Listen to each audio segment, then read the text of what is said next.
Hello everyone, so in this video we're going to visit Chasiv Yar near Bakhmut. This is a key area at the moment, one of the most intense areas of the war. In the most recent Russian attack here, which you can see in this video, Ukrainian drones destroyed 4 T-62 tanks and 3 BMP-2s. You can see in the video that 3 of the vehicles were in a convoy at first and abandoned, so something had hit these ones before the drones actually arrived. Now, no idea what hit these originally, whether it was other drones, artillery, or even mines. But they were hit by something and abandoned by the Russians. Ukraine, you can see, then sent a swarm of drones to finish off the abandoned vehicles. The first BMP actually took multiple drone hits in order to destroy it. The tank, which was a T-62, and the second BMP-2 only seemed to take one each. After those are finished off, we then get a cut in the video and we see the drones now targeting some moving T-62 tanks. These are active and occupied and moving still. The T-62s here, you can see have pretty sizable cope cages, which don't seem to cope very well. The drones just flying underneath it with an excellent bit of flying and hit the tanks. Although, to be fair, the first T-62 actually does take 2 hits, so maybe the cope cage did protect it there.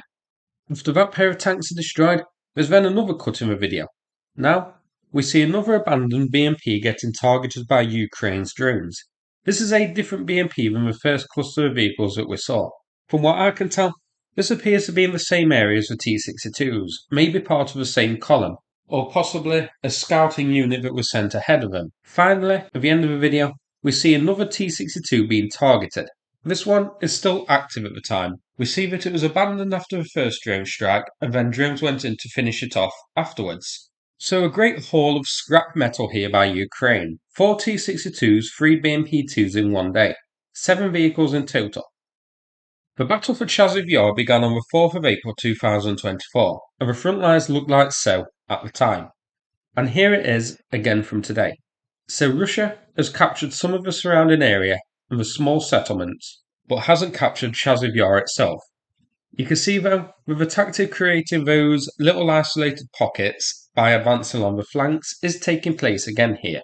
Russia suffers high losses doing this, but does have success. It does seem to work, as it surrounds an area with Ukraine in it, forcing Ukraine to pull back lest they get cut off and surrounded. Here you can see they've advanced to a major road and are pushing towards a settlement called Stupokki. So it remains a key area, and an area to keep an eye on in 2025 to see if Ukraine can hold it and halt Russia's advance here.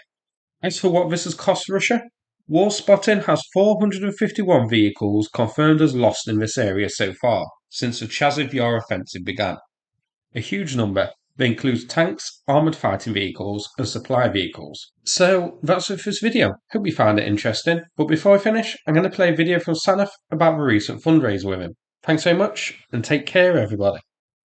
Hello Supermimers community, it's Sanath here coming to you from the east. It's been a minute, huh? Thank you everyone for your support. We couldn't have done all this without you.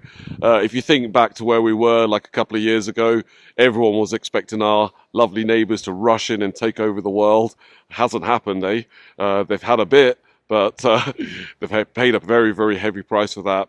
But of course, we can't do this without funding, and we can't do this without your support. And you've played a pivotal role in this effort. We've hit some trouble out here where we've lost some equipment. It's always a bit of a cat and mouse game between radio signals.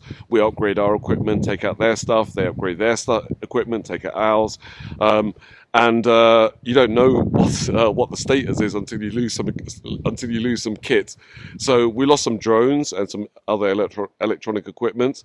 And kind of could do with some support because I don't have an immediate solution to this particular problem.